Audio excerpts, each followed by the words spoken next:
Oh, would you look at that? Well, where's the camera? Done.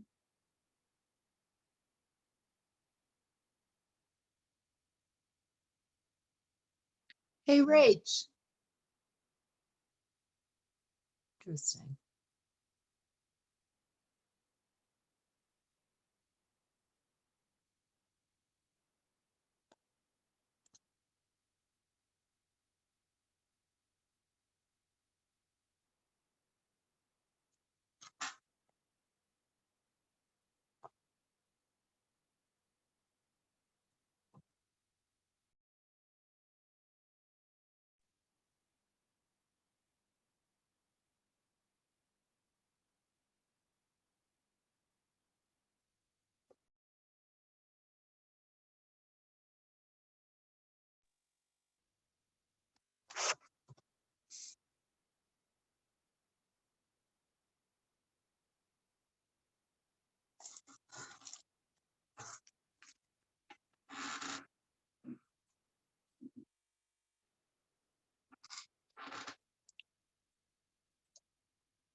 Hello.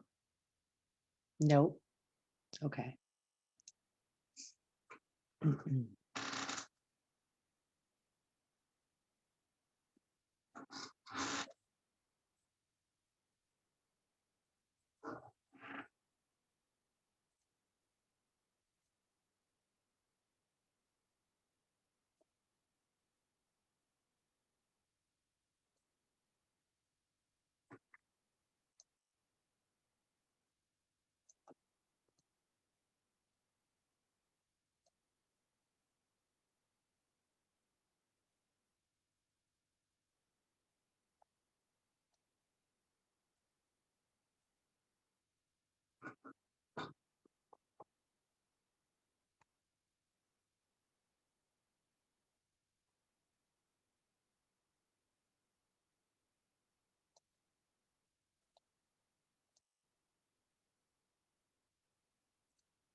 Okay.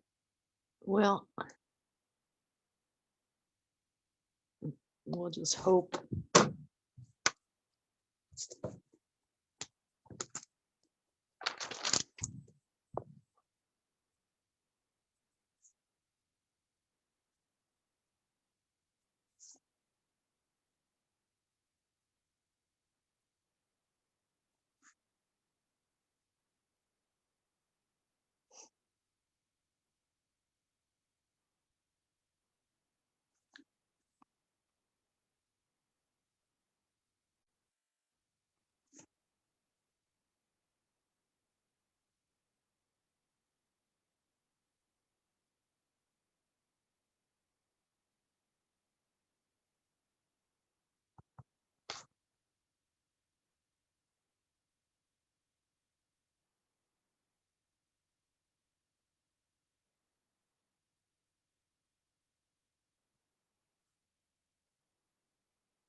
Hey, Marianne.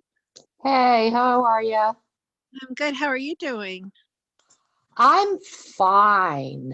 So, yeah, I'm fine. How's Luca? Doing okay, thanks. That postcard was awesome. Oh, good, good, good. I printed out my notes, but I didn't bring them home. So I want to find them. On my computer.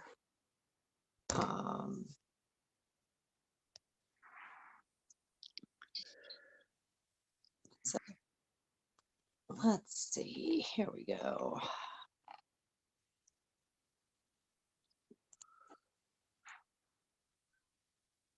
Did you watch the governor's press conference today? No, I didn't. No. Was it good? It was fine. You know, they don't really say what you need to know. But I think overall, I think he's been doing a fine job. I mean, certainly he's been doing a better job than a lot of the other governors. Yeah. So Yeah. No question about it.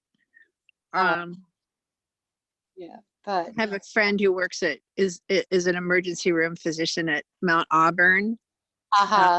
And they have actually, it was steady, but they actually never did get overwhelmed. Oh, that's good. That's Yeah. good. Yeah, that's really good. Hello. Hi, Lucas. I think my video is not on. Here we go. It's Michelle. Hey, Michelle. My video's not on either. I'm taking a break from video for a while.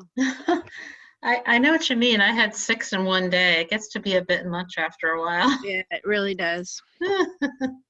I had 2 at the same time earlier. Oh, that's challenging. How did you manage that?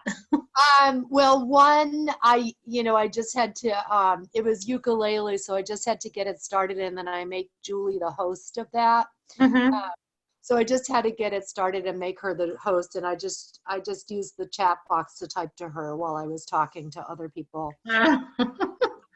Hey, Brad's here too. Hi, Brad. Good, and I found the document I'm looking for. So now I think I have all of them. There we go. There we go. Oh, there you are. Hello. Hi. Yeah. Okay, so now we've got you and Kate. And Brad's Brad. here. Jamie's here. Okay.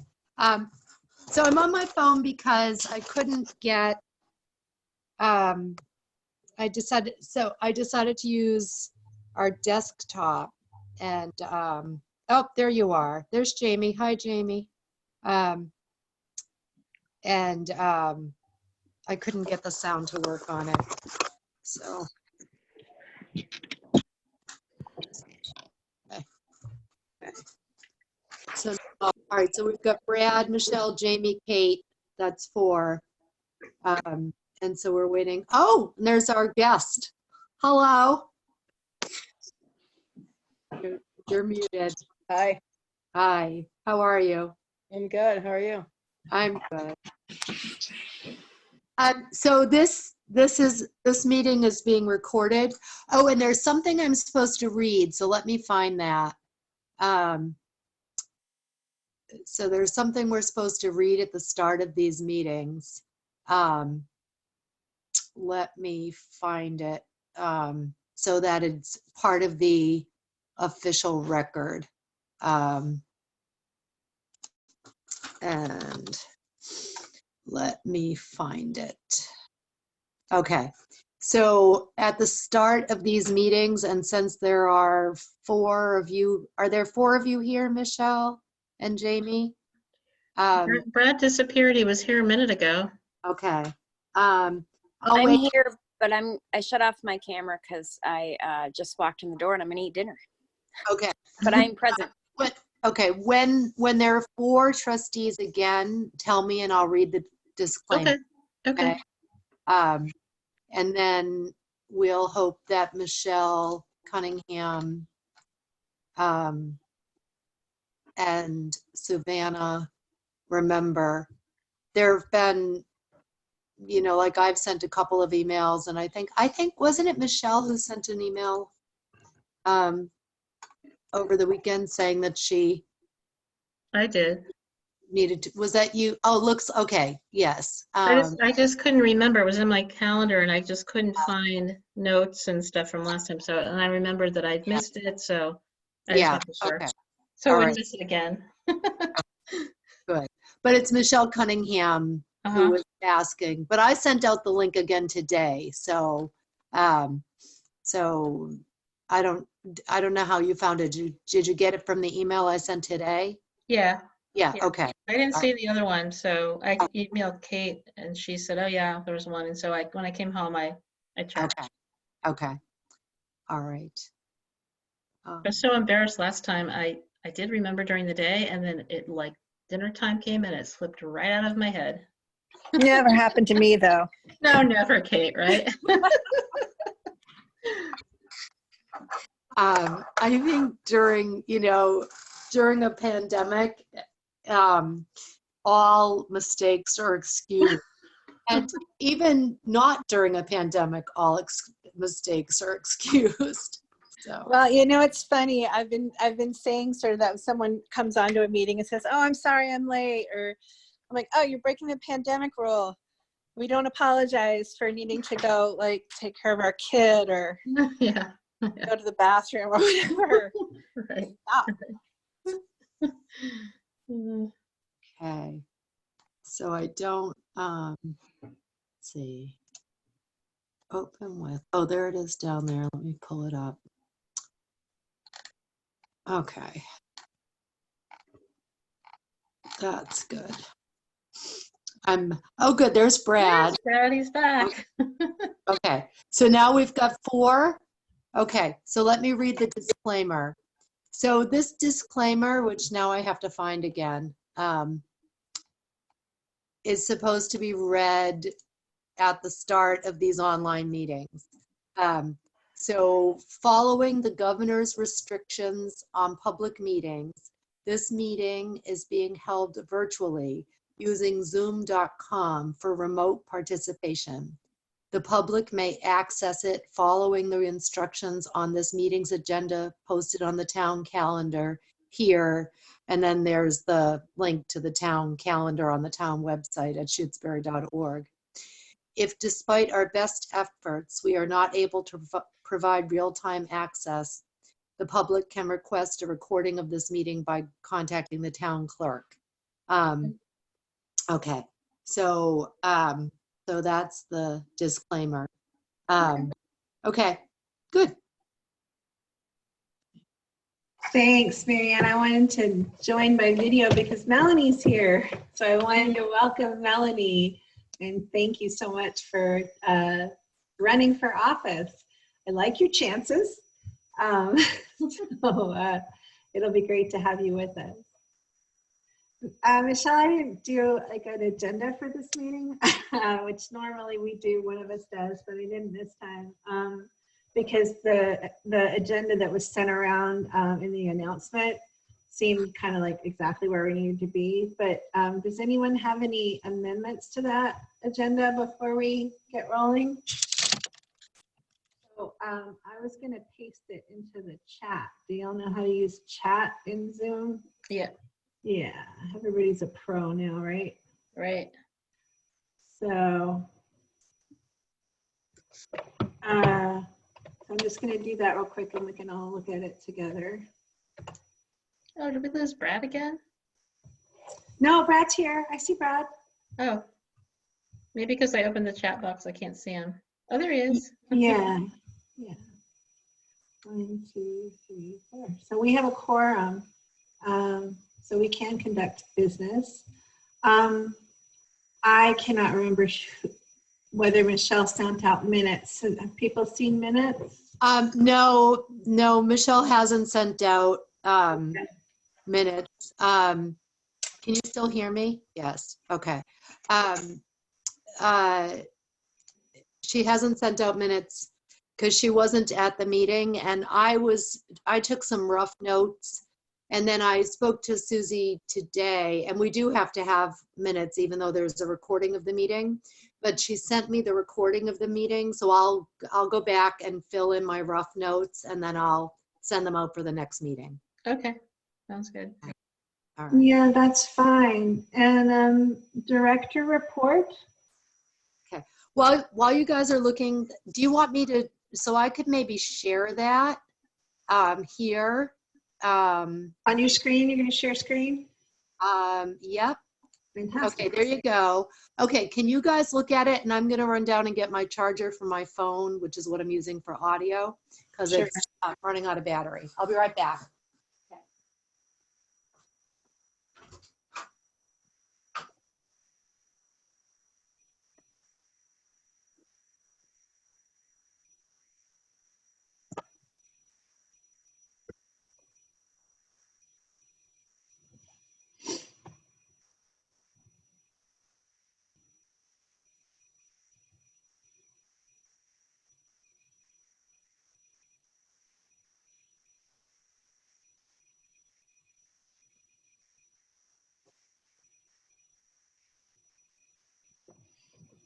Only problem is I can't scroll. I'm back. So I'm Oh, gonna, okay. let me just see this. Are other people ready to scroll down? Can I see? Yes, I see some nods.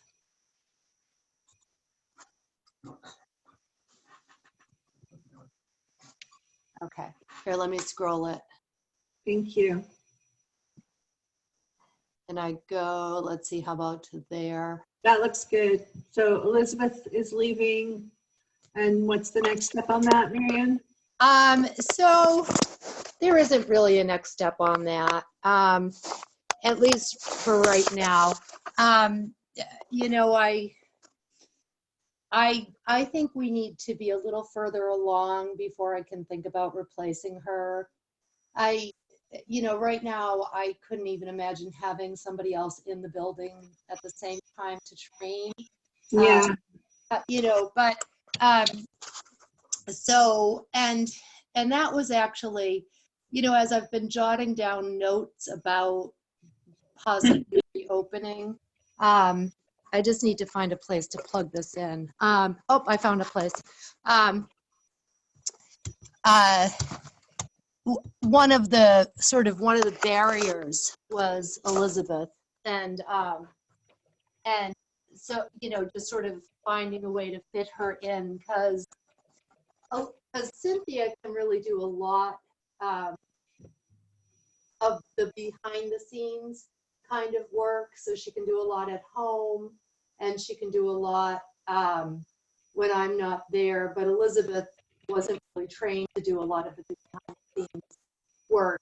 And I think the library service is going to look very different going forward. So actually what I'd like to do is to be able to have Cynthia have a few more hours, and she gets paid at a higher rate of pay. So, you know, so I probably wouldn't be able to have her for 6 hours a week, but I could have her for 4 hours a week, and some week, you know, an extra 4, and maybe some weeks an extra 5. And you know, and just sort of get through these phases, and then when we get to phase 4 of being open, whenever that is, then look at things and readjust. But we can't think about going back to 7 days a week of public service under the current, you know, circumstances. So that's the plan right now. Does that sound okay? Yeah, because I mean, you need to have a skeletal staff according to the governor's recommendations anyway, right? Right. Mm-hmm. You can't have 2 people working behind that circulation desk. Right. And the work is behind the circulation desk. So what we're doing is since been taking things home, and then she's been coming in one day on the weekend. I think she's done that 3 times now. Marianne, you're going out in and out a little bit, maybe because you're Okay. kind of far from your mic. Yeah, okay. So Cynthia's been, she's been coming in one day on the weekend and doing a bunch of assigned tasks. And then she's been taking work home with her. And that's been working out good for now. And, you know, and as we go, so the governor's phase 1 allows us to do what we've already been doing. It allows us to do curbside pickup. And so this system works out really good for that. And, you know, and it's it'll get easier, but it's not, but I'm glad that I've been doing curbside pickup because I've been experimenting and coming up with a system that works, which I feel like in a couple of weeks, once we can get the community trained on how it works, then Cynthia could handle it. But I think now it would be hard for her to handle. So I like it that I'm there and I manage the public face, and then she does behind the scenes kind of work. It's been working pretty well. So That's great. So I just have one more question, if you don't mind, on Nope, not at all. Would a note from the trustees, which I could send her, be a kind thing? to Elizabeth? Yeah. Yeah, I'll send you her address. That would be lovely. Just Yeah. email it to me, and is that okay with other trustees if I just do that on behalf of us all? Yes, that's nice. Thank you. Okay, great. I'll do that. Thank you. That would be nice. Okay, I'm sorry. I interrupted everybody's reading time. Am I allowed to ask a question as a guest? Of course. Yeah. I'm going to scroll all the way down and you ask your question. So I have a question about Overdrive Advantage. I was just picking up my phone earlier to look it up, and I'm just wondering if you could just say just a tiny bit about what that service is and why we use it and how it's helpful and all that. Right. Okay, so Overdrive is the digital books catalog that we get through our membership with CW Mars. Do you know what that is? I do. Yep. Okay, so all Overdrive Advantage is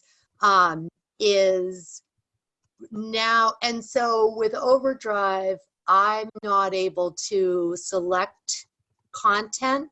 I can suggest to CW Mars, I can make recommendations to CW Mars for content, but they're under no obligation to buy what I might ask them to buy. With Overdrive Advantage, I can select content. So what and I'm not picturing that, at least for right now, that I'm going to be buying a lot of content. But what I did was last week I went on and I bought the 6 titles that Shutesbury residents had the most holds on. So I can look at what our patrons have on hold and what they're waiting for, and I can purchase those titles. And then Shutesbury residents get first dibs on the things that I've purchased through Overdrive Advantage. So it decreases your wait time. And it just gives us, so it gives Shutesbury residents a little bit shorter wait time. Patrons don't see it. They might just notice that their wait times are shorter. Only I see it. Okay? Yeah. Yeah, thank you. Okay. I want to look at that. See what else is on the screen. Just all the things about this thinking about.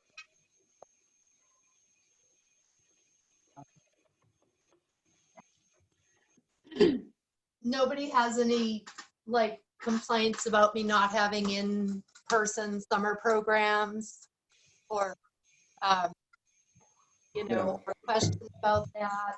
No, no problem. Understood. Marianne, can you scroll down to the last page again? Yeah.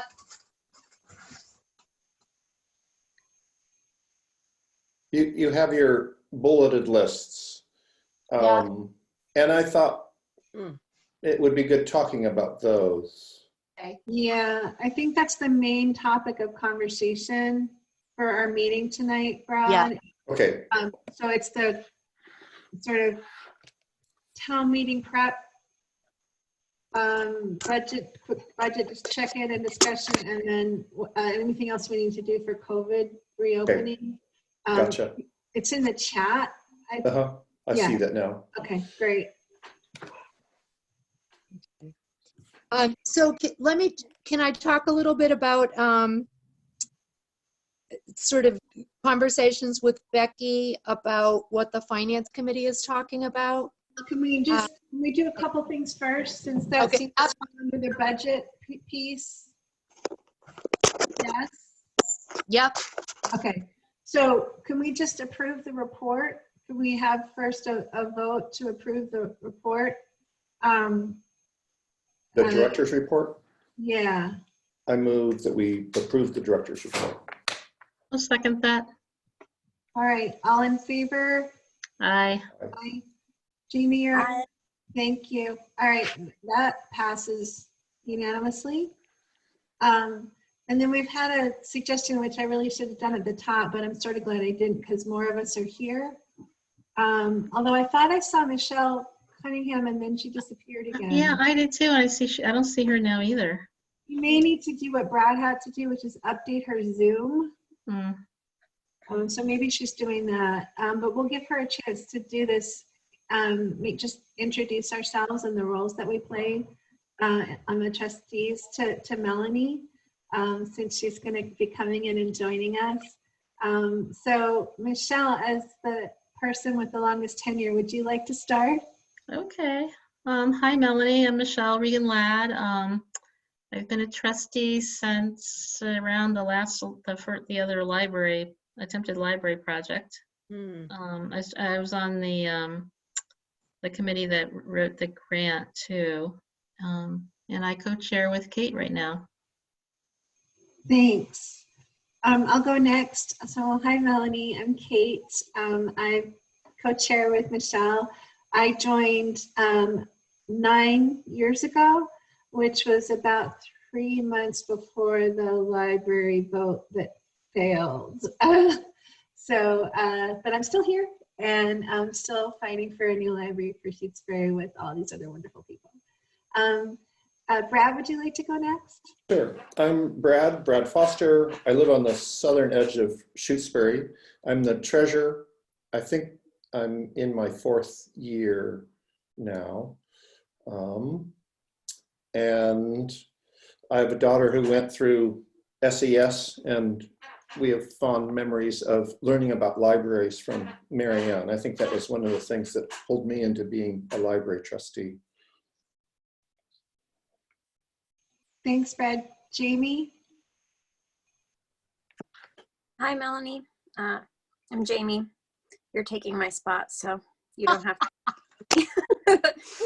I'm retiring, at least for the moment, so I'm forgettable. Oh, No, I served once. about how you're not forgettable. I highly doubt you're forgettable. But it sounds like it's the kind of place where people stay a long time, and so if you leave for a little bit, I bet you'll be back. I will. We would welcome you back. Thanks. Yeah, we're a pretty tight group. We've been working together for a while. The people that aren't here are Michelle Cunningham, who is our clerk or secretary, I think the title is. And then Savannah, is it Wiet? Is it pronounced Wiet? Ouellette, sorry. Who is a member at large, although she's been sort of serving also on the record storage committee and has been liaising between that group and the library trustees. So yeah, and Marianne, you know, because everybody knows Marianne. Mm-hmm. But so Marianne, do you feel like you need to introduce yourself to Melanie? No, and you know, it's so funny, like Melanie's one of those people, like the first time I met you, Melanie, it was like we'd known each other, like, right, you know, like, so I'm just surprised that you all don't know Melanie. Because I feel like I've always known Melanie. So even though I haven't known you that long, really. So, So Melanie, can you tell us a little bit about yourself? I don't know where your picture went. I can't find you. I don't know. My video's on, so I see you. you can see me? Okay. Yeah. Maybe So, I need to do something. anyway, I thank you so much for, you know, for just, I don't know, just being so welcoming, and Marianne for suggesting that I run in this competitive race for this office. And I just, it's my first kind of foray into any kind of, you know, town or government, you know, position of any kind. And I'm super excited about this in particular. I love libraries. I was very lucky enough to grow up in a town in southeastern Massachusetts called Somerset, which was right next to Fall River, a working class community, very low income, and they unfortunately they needed a larger tax base, and they made the decision to be able to fund the schools and the libraries and all of the facilities that they needed. They made this really difficult decision to build not one but 2 coal burning power plants in the town, which was a really, so we had a lot of health problems in the community, but we had extraordinary schools. We had a planetarium in our high school. Wow. We had, you know, it was part of like the big NASA kind of like Wow. 1950s, you know, fund spending. And we had a truly amazing library. You know, it came at a cost, right? There was, you know, it was really kind of sad. And luckily the coal burning power plants are now closed down. But I grew up with just an incredible library with caring librarians, and spent a ton of time in libraries when I was in high school doing research and looking at rolls and rolls of microfilm and microfiche. And then, you know, I was lucky enough to live fairly near Bristol Community College and UMass Dartmouth, and spent a lot of time in those libraries. And then attended UMass Amherst and spent a good portion of all 4 years of my undergraduate years in the library. And I love libraries. And so whatever I can do to support it is that everything, like all your goals and everything that you want to do and achieve, I'm here to serve you, Marianne, and serve all of you. Thank you. That is so lovely. Thank you so Welcome. much, Melanie. Melanie, Sorry. I used that Somerset Library quite a bit in the last 3 years, working on the dismantling of those coal plants. Oh, thank you. Still good. Thank you very much. Yes. Yeah. It was just, you know, it was awful growing up with those coal burning power plants. Yeah, they're gone. You know, but the library's still there. But and they there's an addition now. It didn't used to be as big. Yeah. Fantastic. Thank you so much. So Michelle Cunningham has joined us. Michelle, there you go. You are off mute. Would you mind just introducing yourself to Melanie, please? Can you hear me? Yes, ma'am. Oh, okay. It just took me 20 minutes to get on here. And I was late to begin with. I'm sorry. Hi, Melanie. I'm Michelle. I live in Shutesbury. I don't know what else to say. I'm late.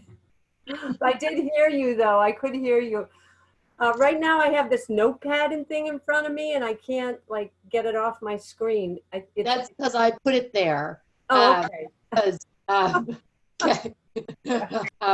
So I can take it down for a minute, just and then I can put it's it fine. back. You know what? I'm gonna take the minutes, what's left of them, on the other computer, because I can't manage 2 things at once on one computer.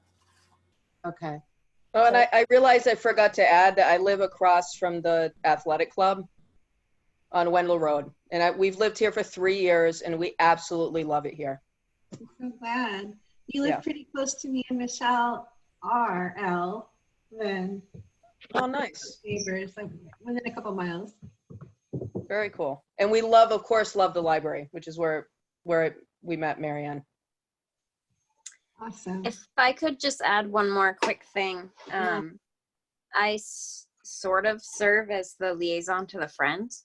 So that position will be up for whoever wants it. So Melanie, are you the person who is running for the position? Yes. The trustee? Okay. Mhm. Nice to meet you. Sorry. Yeah, nice to meet you too. Can you fine. guys see me too? No. No, but we can hear you. Okay. I wonder why that is. I'll have to figure that one out. So down at the bottom of your screen, do you see, if you hover over the left corner, do you see something that says start video? Yeah. Okay, now we can. There you are. There I am. Hey, nice to see you. All right. All right. Well, you're gonna see my profile because I'm gonna type. Okay. Was somebody taking minutes so far? Not really. I scribbled down some notes. I'll tell you Okay. after how we can. I did capture a next step in the chat, Michelle, if you want to look at it. The chat. Okay. Yeah, if you hover over that same part at the bottom, you'll see a chat box. Okay. Okay, great. So do you want me to type go. it? What, like, there's nothing in there. If you click on it, it opens up the chat box Yeah. at the side. Yeah. And there are a few notes there, but not, Okay. yeah, Nothing major. okay. But anyway, we can get a copy of so this meeting is being recorded by the town. And then we can get it, and then you can watch it and take notes from it after the fact if you want. Right. Okay. Or I can do that and send you the notes until this part. Whatever. Okay. All right. All right, so moving on, town meeting prep. I actually think that so FinCom is continuing to recommend the 25,000 for the library, but it's going to take free cash. Is that So right? what they've done is they've taken a bunch of expenses that aren't part of town department operating budgets, and they're moving them aside for fiscal year 21 and it will come from free cash, and that's in anticipation of and it's about $200,000 worth of expenses. It's not just the $25,000 appropriation, and it's and it's in anticipation of a reduction in state aid. The good thing about Shutesbury, so we're seeing reports of bigger towns having budget crises, however one would say that word, crises. Okay. I think it's Chrysai. Whatever. Okay. So so they're having a reduction in meals tax and sales tax, and Shutesbury doesn't have any of those things. As of last week, 95% of households had paid their taxes that were due May 1st. So even though the due date was extended to June 1st. So the one thing that the town can probably expect is a reduction in state aid, but they don't know what that will look like yet. So that's what that planning is for. And then the operating budgets that all the different departments had already have prepared and had gone through finance, they're not planning to touch any of that. And there are people who have, there have been people going to finance committee on a pretty regular basis asking for, you know, a reduction in the town budget. And those requests have continued, but the finance committee and the select board have held firm. They had a joint meeting last Tuesday, and it was the second go around of all of those questions and the second go around of this plan of taking expenses that aren't part of operating budgets and having them paid from free cash. And that's their plan. There's $1 million in free cash, and then another $1 million in stabilization. So, so they're comfortable with the plan, and they're our town's expert. So the $25,000 is going to come from free cash? That's what will be on the town meeting warrant. Okay. So when we think about how we've messaged this in the past, I might just, if you don't mind, Marianne, request control to share our last message box. Okay, go ahead. It might take me a minute to find it, but Yeah. I'll work on that. Okay. But I just wanted to open the floor to see if it seems to me that the main change for us then is that we need to be in sympathy with taxpayers who are struggling, because that is a message that's out there. It's been out there before the economy tanked and we're at like 15% unemployment. And so I think we want to just make sure that whatever we say is sensitive to that, and just affirm that this is not part of operating costs and it does not affect property taxes, right? Marianne? Yeah, I would say we're following the advice of the finance committee, and then I would quickly follow it up with the ways that the library has risen to serve the community in a time when other people who live in other towns were entirely blocked out from their libraries. And also I would follow it up next with, you know, we have a staff that works in a building where they can't wash their hands. Yeah. You know, if they can talk about the crisis and the economic impact, we can talk about how libraries help people who are suffering from negative impacts of the economy. And then, you know, and I think never before, you know, I have been very aware on a daily basis that I work in a building where I can't wash my hands. Mm-hmm. You know? And you know, and we had an opportunity to rectify that and we didn't. So this is our slow one step at a time. You know, we're in the middle of a crisis. We don't know how long the crisis will last, but we do know there'll be a future. Okay. Yeah. Yeah, Miriam, would you mind if I'm going to request sharing my screen. Did you? I don't think I have complete control. Do you think I do? Look like you do. Yeah. No, I think anybody can see it. Yeah. Yeah. Look at that. Okay. All right. So, Melanie, just for a little bit of introduction, this is a tool that we've been using for quite some time now to prepare ourselves for town meeting or other public communications about where we are in planning for a new library. Okay.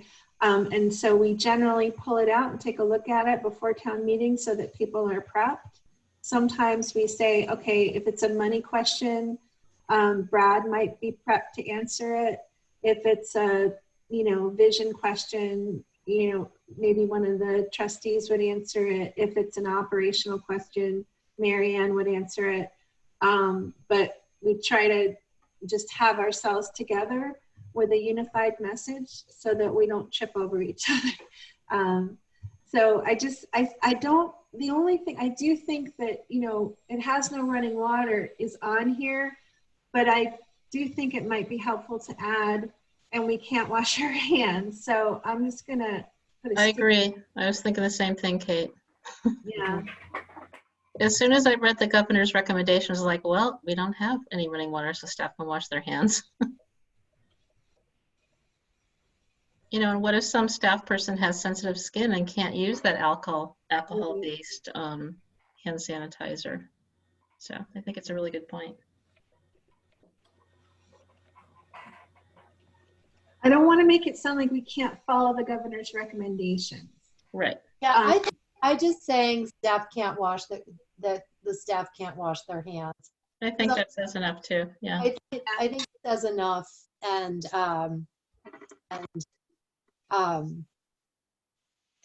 you know, I think it says plenty. Mhm. Yeah. So the other thing I wanted to just report on, and I guess I can do it now, is that Becky Torres, I think maybe Michael DiChiaro, when he was on the select board, applied for a grant to study Shutesbury's level of climate change resilience. And Melanie, you may not know this about me, but I work for the Union of Concerned Scientists and I manage the climate change campaign.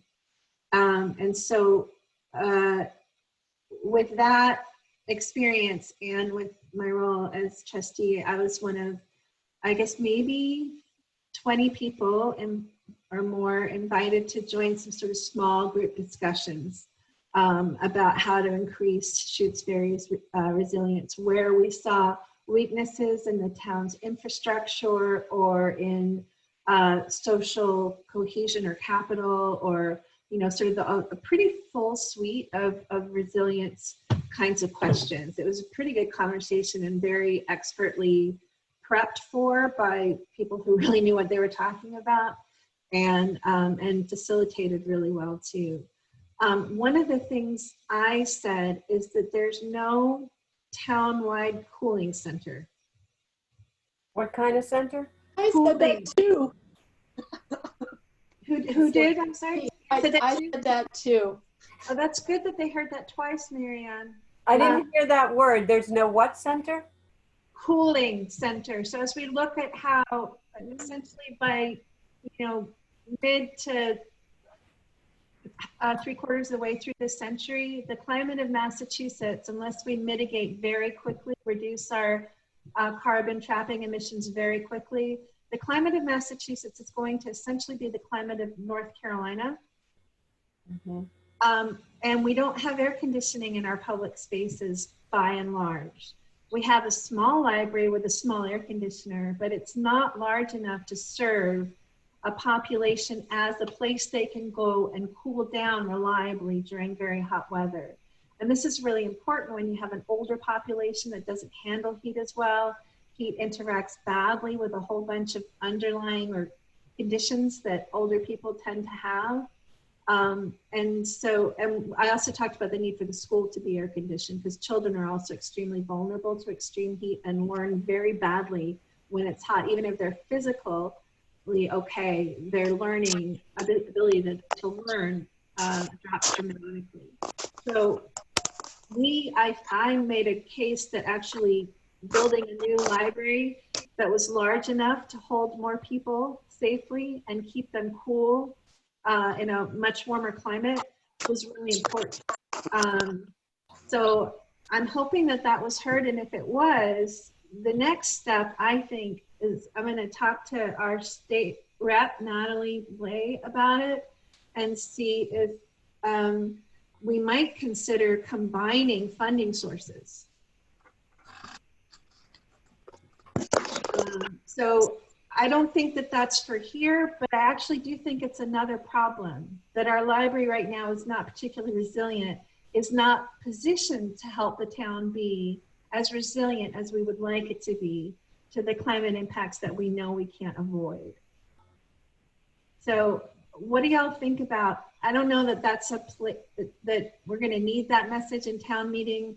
It may be kind of premature, but I just wanted to report on that conversation and see whether you think it has a place in our message box under the problem, or to think about adding a piece of the solution, right? Because the library, the other thing I talked about, libraries do help build social cohesion, which is crucial to resilience. Libraries are sources of information and communication, and those are crucial to resilience. So I was thinking we could actually build maybe not for this message box, but as part of the ongoing campaign, series of messages about how the library can help our town be more resilient to climate change, particularly a new library building. I think a lot. So let me take a breath and see what you'll think. I think as part of the larger campaign, that's definitely a good thing to have as part of our messaging. And I think for now we could put it in the message box and say, you know, one concern I have is there have been times when I have extended the hours that the library is open during the day when it's been exceptionally hot, or even times when it was exceptionally cold. And now with the number of people that we're going to be able to let come into the building, it doesn't do us any good. So, you know, even though it's nicely cooled in the summertime, if I'm only going to let 3 people in at a time, if I let 3 people in at a time, you know, it can't really serve as a cooling center. So I think, you know, there are people who just under normal circumstances in the summertime, they'll come to the library just to cool off when it's not exceptionally hot. And that's not going to be available to them because it's so small and we're going to have to limit the number of people who come in. So I think that for this town meeting, we have to keep bringing it back to COVID, because people can't see beyond this crisis, really. I agree with that. And I also think that climate change is not a particularly politically divisive issue in Shutesbury as far as I know, but it can be, and why would we borrow trouble right now when we're not actually talking about what a design of a new library will be? What the library that we want to save for is going to be air conditioned. It's going to have to be. Absolutely. Yeah. Okay. Thanks. And then so are we gonna put that in the message box? Well, I'm adding little sticky notes. Can you see them, Michelle? Oh yeah. Okay. Yeah. I got another one up here. Okay. And then the only other thing I was wondering if we could update is the fundraising numbers. This has probably not been a great fundraising year, I'm guessing, Marianne. Right. Well, we you know, made a conscious decision not to fundraise, but we did. So we would have, you know, taken in $20,000 this spring, or, you know, close to that. But we can update the numbers. That you know, 1,500 or so has come in without us asking for anything. So we can update those numbers, and I'm sure that whatever the numbers are on this box, I'm back over plugged in, but I can probably unplug again. Let me see what the numbers you have on here are. I don't have numbers on this. Oh, no. Okay. Yeah, we'll have the, you know, numbers. And I mean, even though we haven't had our springtime fundraising, the numbers are still pretty impressive. Well,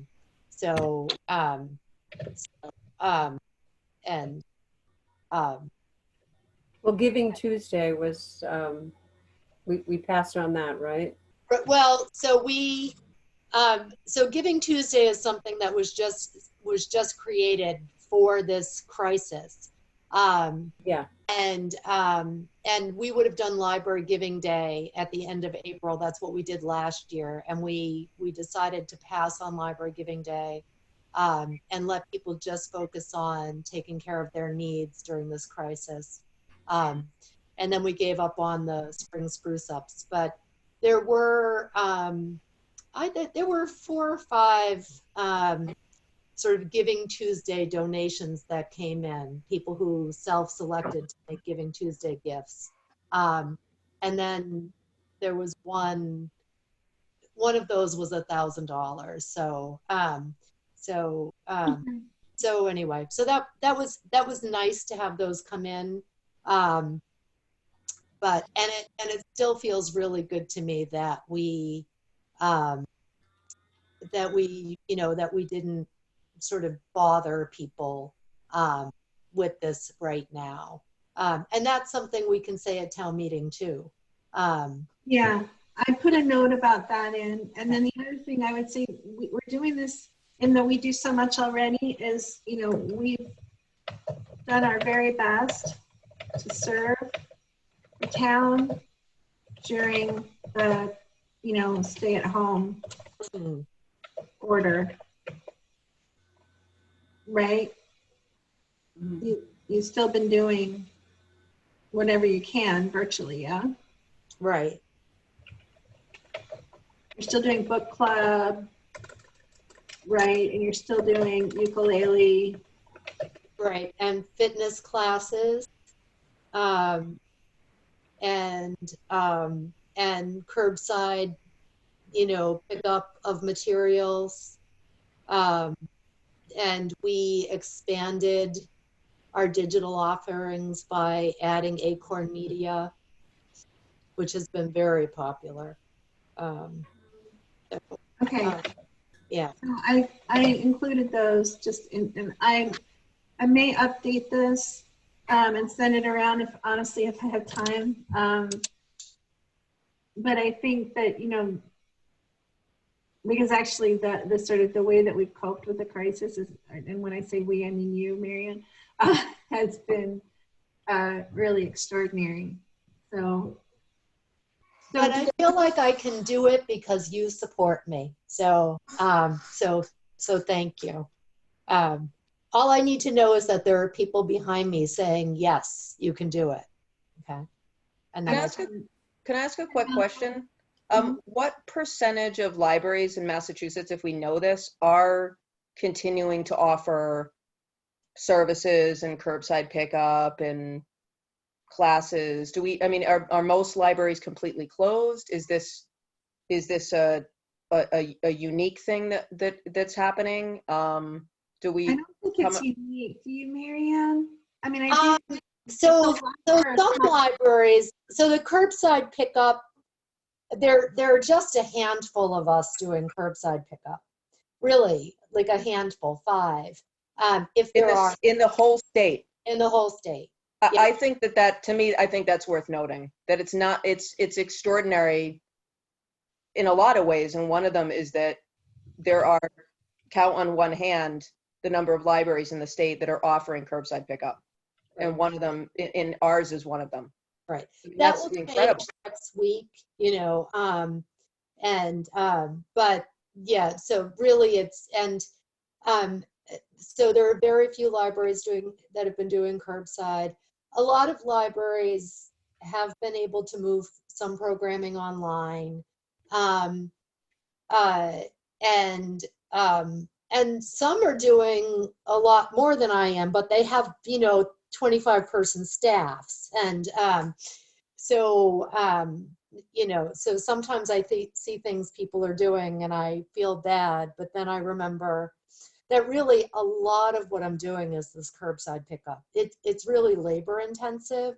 I love the labor, but it's really labor intensive. And it feels really, people really love being able to get stuff from the library. It feels really important. I do.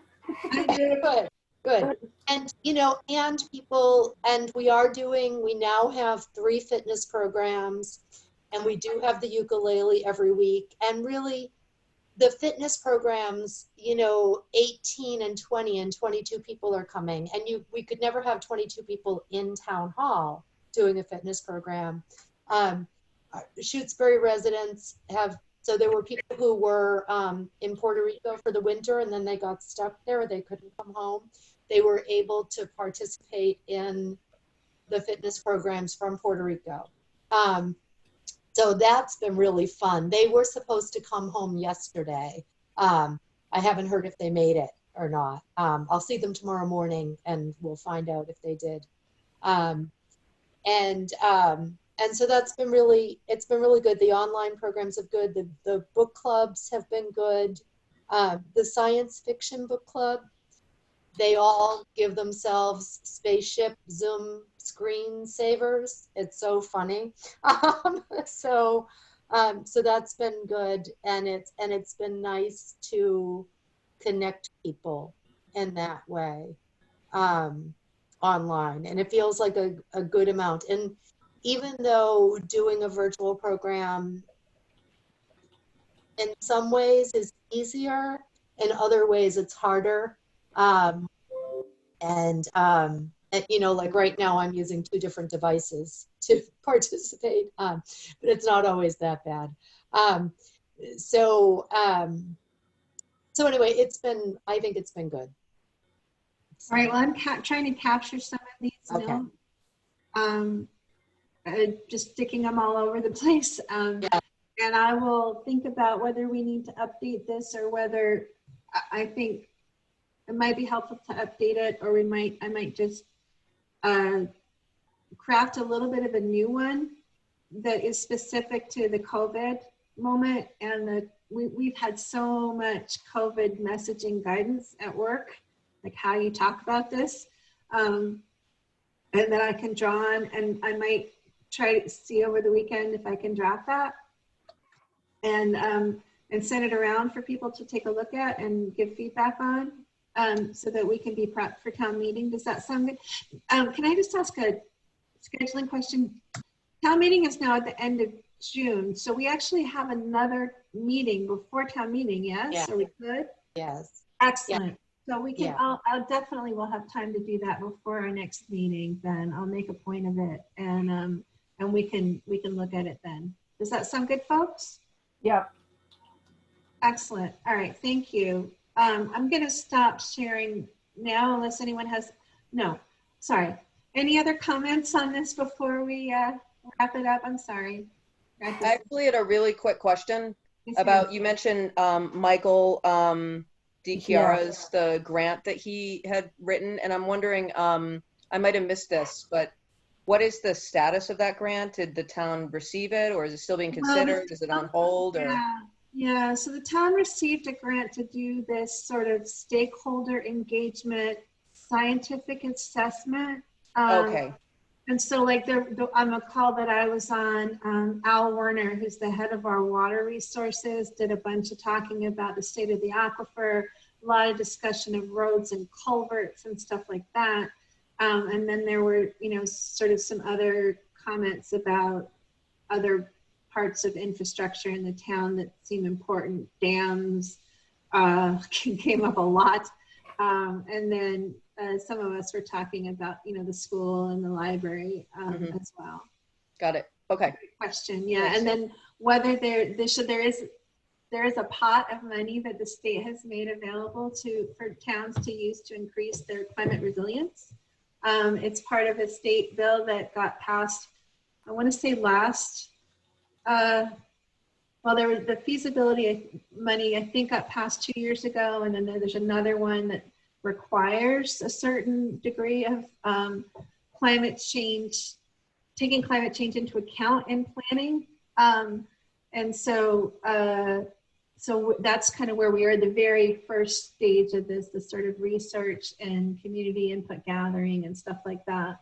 And then they'll prepare a report based on what they hear and present that, I'm assuming, to like select board and maybe planning board. And then we'll see what happens. But I got kind of excited at the idea of the library being a source for resilience. It seems like maybe more money than just the MBLC has, and also a really good argument for the library as a important long-term investment. And I will just mention the other thing that I said is that if Massachusetts looks like North Carolina, and North Carolina looks like, you know, the wetter part of Mexico, then Florida looks like hell. Florida, we did some work at my organization last summer, and Florida is going to have approximately 4 months over 105 degrees heat index. That's not weather that is safe to be outside, and they're actually going to have a countable number of days, I think 2 or 3 weeks every year, where they are so hot that you can no longer reliably calculate the heat index. That's over 127 degrees. So we should expect, between heat changing all over the country and sea level rise affecting a coastal state, that an inland, elevated place with a good aquifer should prep to be a receiving community, a community that climate migrants are going to want to come into. And I think that one of the responsibilities of the library trustees as we campaign for a new library is to think about, we should consider that we may no longer be depopulating and aging. We may see actually an increase in population over the next 30 years due to climate change. So that's my little soapbox, and I'll get off it now. It's kind of depressing. Yeah. Welcome to my world. Spread misery everywhere I go. But we are, you know, we are fortunate where we are. We are going to be relatively, you know, well off. So. All right. So I'm going to stop sharing this unless anyone else has comments on it or questions. All right, hearing none. So, oh, hi, everybody. hi, you're back. So then we sort of, budget discussion, Marianne, did we sort of cover that in the thing? Was that? That was, well, let me get closer to my mic again. So that was the kind of what the finance committee is saying about the 25,000. And they're not asking for, I very specifically asked, you know, are you going to be asking for budget corrections? And they said no. You know, that we as a town have savings and can weather fiscal year 21 and wait and see. So, so I think we are, that's what they've told me when I've asked. So I think that's right. I just think that we ought to prep for a little bit of a tax result again this year at town meeting. yeah. So okay. So do you want me to put up, well, so there was that other document. So the director report had some notes, and then there was this one, which I sent out today. So, you know, so the governor finally released his plan. His plan allows that on May 25th, libraries can begin curbside pickup. And then buildings should start making plans for, and, you know, places that are gonna have people come to work. And of course, I've never stopped coming to work. Have to make sure that there's sanitation techniques, you know, or plans in place, and that they have the equipment. And I've been working on sourcing that equipment. And then, and so the, you know, so since we've been doing curbside pickup and I've had the chance to experiment, I do think I've got a good system down. And the only change I'll make in response to this guidance from the governor is I'll put the drop box back out again for the beginning of next week. And that will, I think that will feel, you know, people will feel like that's an improvement, just being able to return things at any time. and I think it'll be manageable. And then I'm going to go back. So this was this list, and I sent this to you, and it's got links to, you know, all of the stuff on the state website. One of the things which I meant to put in here was to just pull out, there is some concern about contact tracing, and that facilities that are open keep a record of anyone who visits. And so so libraries are talking about, we need some clarification about what that means. Does that mean if somebody comes for curbside pickup that we record who was there, or is it just when people are actually coming into our building? So the Board of Library Commissioners and the Massachusetts Library System are working on guidance, which they should have out midweek. And then we as library directors really feel like we can then make plans once we get that guidance from them. And, you know, and I feel like it's okay to keep records of visitors to the building. Under these, normally library service is confidential, Melanie. And, but I feel like it's okay to keep records. The records would only be used under sort of an emergency situation, you know, so if somebody got sick and they needed to be able to trace who they were around. But we're waiting for guidance from the state about that. And there's a group of libraries in sort of south central Massachusetts that have all come up to work together to create a plan for providing curbside pickup and then sort of opening up. And I have a meeting tomorrow with all of the local libraries, and I think that would be a good idea for us to do too, to sort of come up with a plan and offer complementary services. So the kind of reopening plan is just in the very beginning stages. And I think that this is something that I can work with the state and other libraries to draft, and we can look at that at the next meeting. I don't think anybody expects us to move into a next phase anytime soon. Phase two. Yeah, phase two. Yeah. And phase one, there's not much opening, really. Hospital, you know, doctors and things like that. But not even hairdressers. I need a haircut. Right. I want a haircut. Does anybody cut hair? I think that's right. And then there's like a series of conditions that have to be met before you move into the next stage. So I believe it's not timed, really. It's right. It's not a question of time. It's a question of, you know, where we are in terms of the curve and the spread. And I think, is that right, Marianne? Right. Yeah, Right. There's no date for phase two yet. No, there's no date.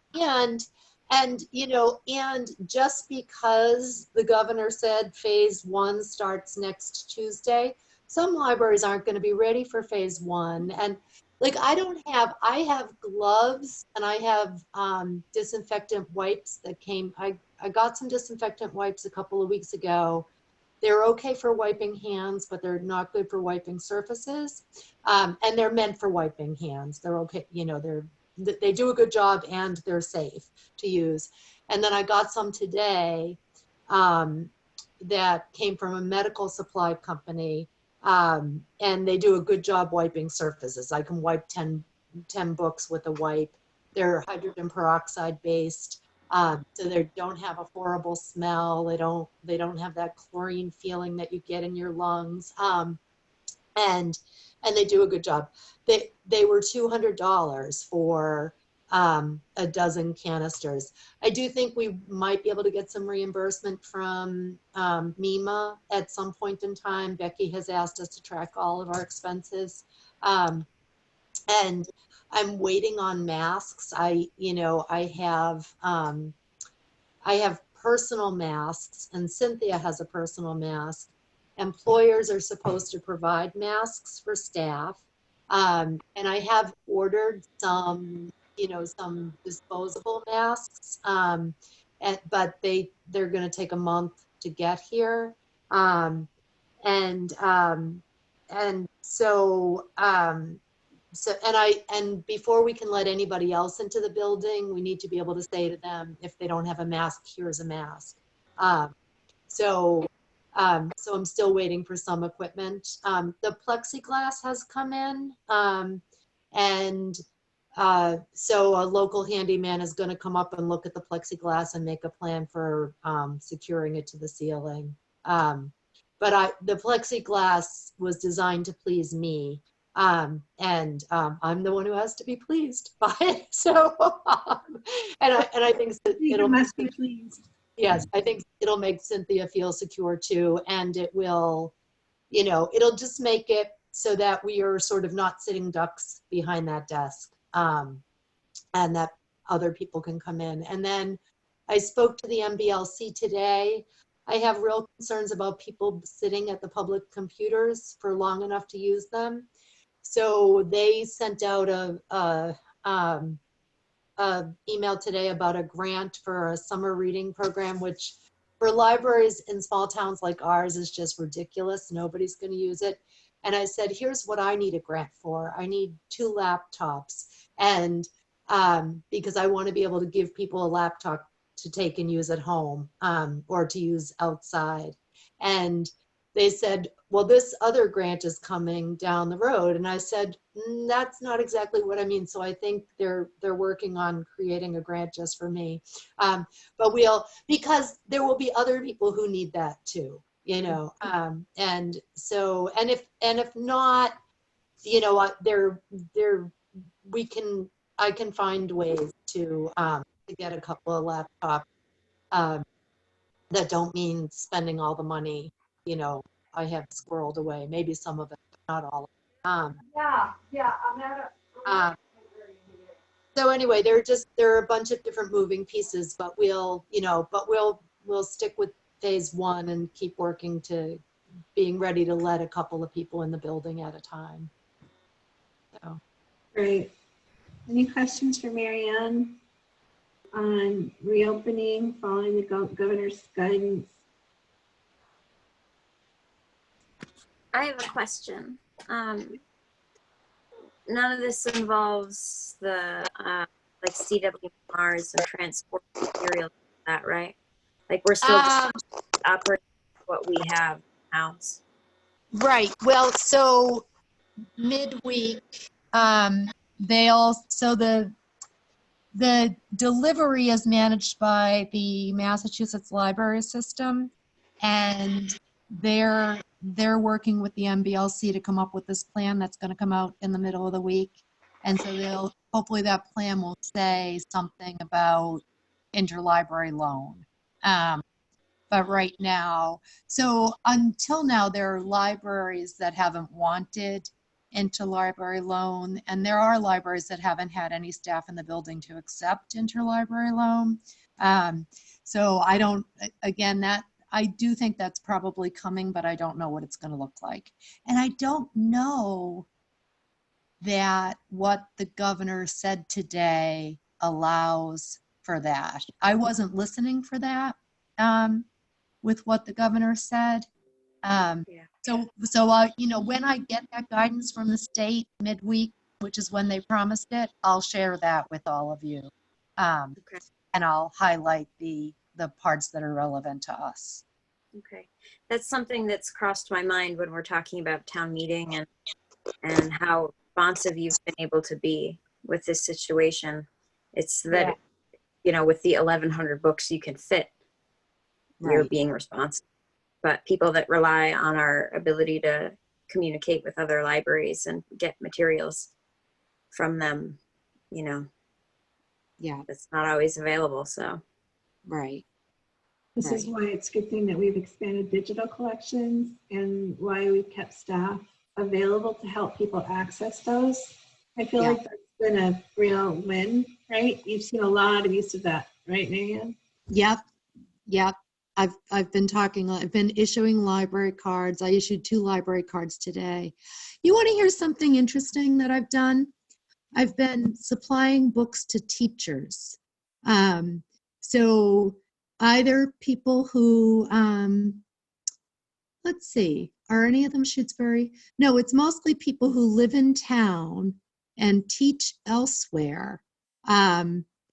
They've been contacting me to get books to read, or to share with their digital classrooms. So today I issued a library card and gave a bag of books to a kindergarten teacher. I don't even know where she teaches, but she lives here in town. So that's been really an interesting thing that I wouldn't have predicted. And because teachers can't get into their buildings, so they don't have access to their classroom libraries and things like that. So That's fantastic. yeah. There's one other thing I wanted to mention to you. So the Survival Center contacted me so they have a couple of traveling food programs. So Jamie, mostly Jamie, but Jamie and I have been doing this neighborhood food collection, which several of you we've given you those orange bags and you've filled them with food. Yeah. And you've brought them to me, and then I've given them to Jamie, and Jamie has been the one driving them to the Survival Center mostly. Or she drives around town and picks them up. Yes, yep, she drives around town and picks them up, and I usually have 6 or 8 bags in my garage that I've collected at the library. So Michelle's mom. Yeah, so the Survival Center contacted me because they've been working with the Amherst Senior Center, the Belchertown Senior Center, and I think the Pelham Senior Center to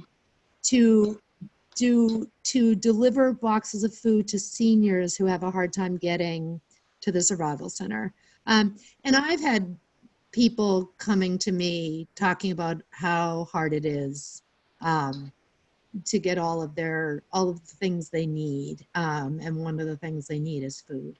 So I talked to the Council on Aging, and we're going to collaborate on running a Survival Center-based senior nutrition program or once a month. So people will register with us between the Council on Aging and me if they want a once a month delivery of food from the Survival Center. And then the Survival Center will bring the food per person here, and then volunteers here will distribute it to seniors' houses and leave them on their doorsteps. And I met with the Council on Aging about that tonight.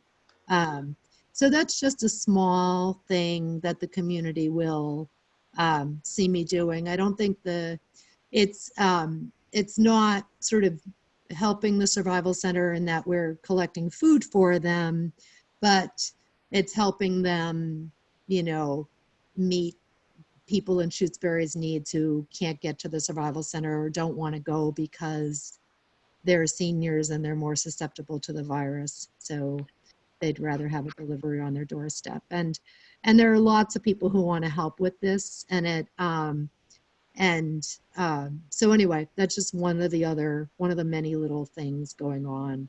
Well, I think those many little things are things that are really worth, if anything, it comes up at town meeting. Those many little things just demonstrate how important a library is for the town.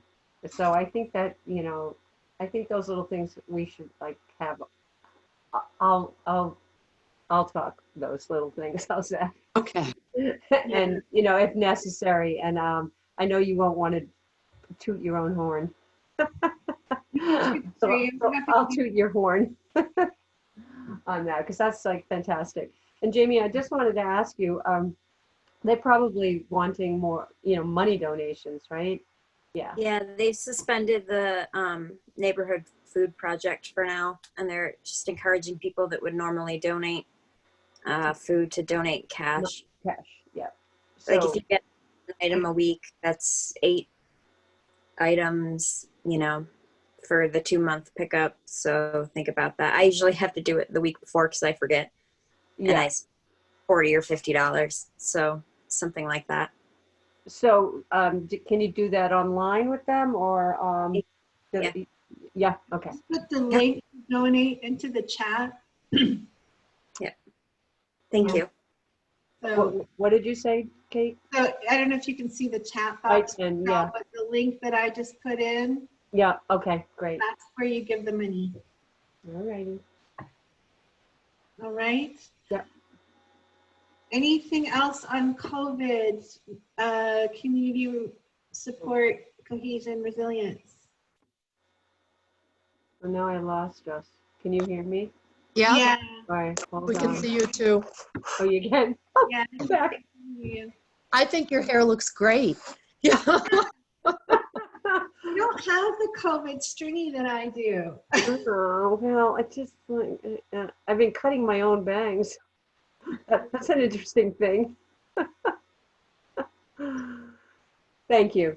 You're welcome. Anything else for us tonight? This is the other unanticipated business. Do we have a meeting time? Yeah, I actually was going to propose one. I remembered Brad. Usually one of Brad's many responsibilities is to make sure that the chairs schedule the next meeting. I was going to propose the 15th of June, which is the third Monday in June. That works for me. That work for people? I'm seeing thumbs up.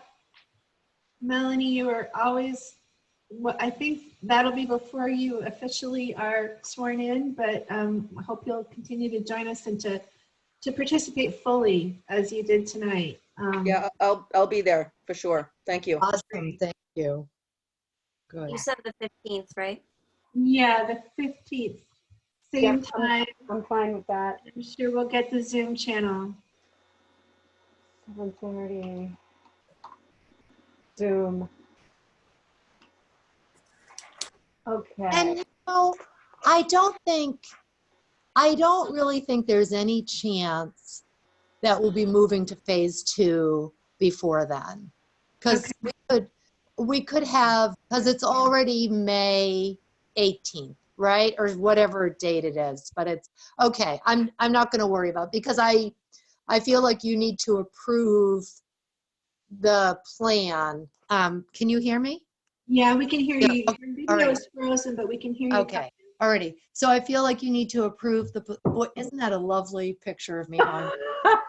Okay.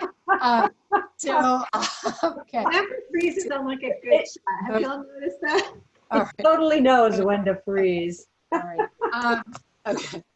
So I just feel like you all need to like see and approve of whatever the phase 2 plan is, but Okay.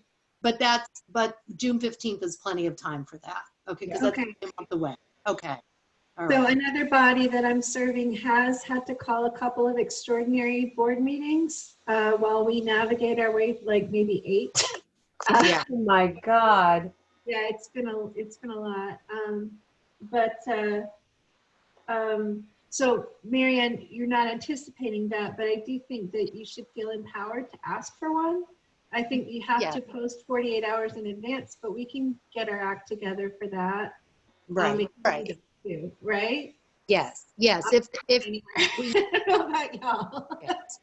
I'm But I'm nodding. hoping we don't need that. And I think, I mean, June 15th feels like it's a long way away, but it's only a month away. It's not a long way away. Okay. That's right. All right. Could I ask for a moment of appreciation for Marianne and the way that she's managing to support all of the town through this? For sure. All right, well, let's give her the mirror. Looking good. Everybody, let's give her the mirror. Looking good.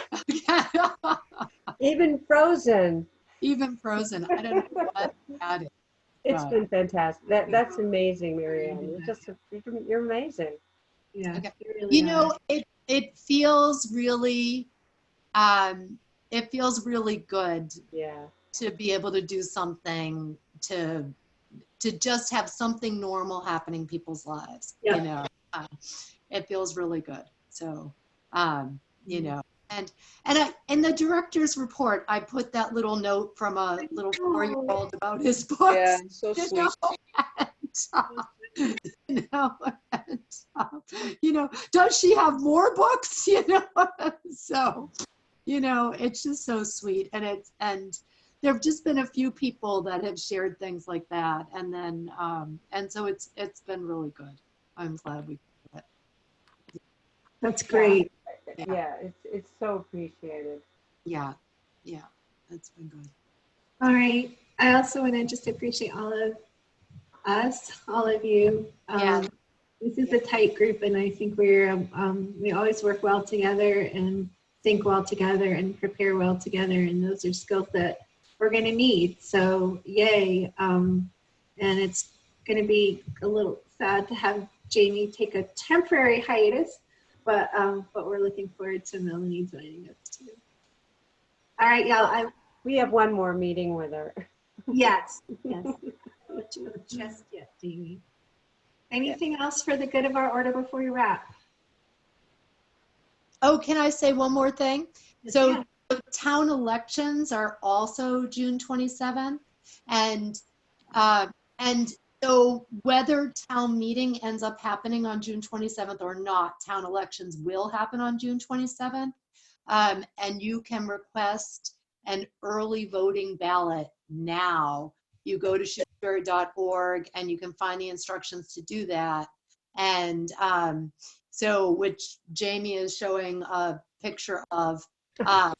And if people request the early voting ballots now, then the town clerk and the assistant town clerk won't be overwhelmed later. Okay. So, Yep. Okay. I also pasted the link for getting your early voting, vote by mail stuff. Right there. You want to Okay. grab it? Okay. I did mine already. Awesome. Okay. All right. Vote Okay. early and often. Yes. Okay. Okay. So the 27th, they're not going to do like anything online. They're only going to have a meeting if it can be people, a live meeting. Is that the case? So the governor's directives are if that town has more than 600 residents, it can't be an online meeting. Oh, okay. They are talking, talking through plans of how to have an in-person town meeting. Sunderland is having an outdoor town meeting on June 6th. They're telling people bring your own chair and wear a hat. And if the weather's really bad, they'll postpone it. But so far, they're talking about using the school and having people in classrooms throughout, some people in the gym and some people in each of the classrooms, and somehow having, the meeting, I don't know, on television or something in each of those classrooms. They're talking about possibly having it outside. And everybody brings their own chair and brings their own tent. But they haven't decided yet. So it's the moderator's decision. Is it still Penny, or do we have a new moderator? Oh, it's Paul. All right. Well, we can apply some neighborhood pressure from Caucus. Michelle. All right. All right, y'all. All right. For us? Adjourning. One last call. All right. We are adjourned. Right. Good night, y'all. Good night. Thanks. Good night, everybody. Thank you. Thanks for putting up with me. Thanks for coming, Melanie. Okay. Good night. Bye. If I only knew how to leave. Oh, here we go. Bye. Okay, got it. Okay. Oh, goodness.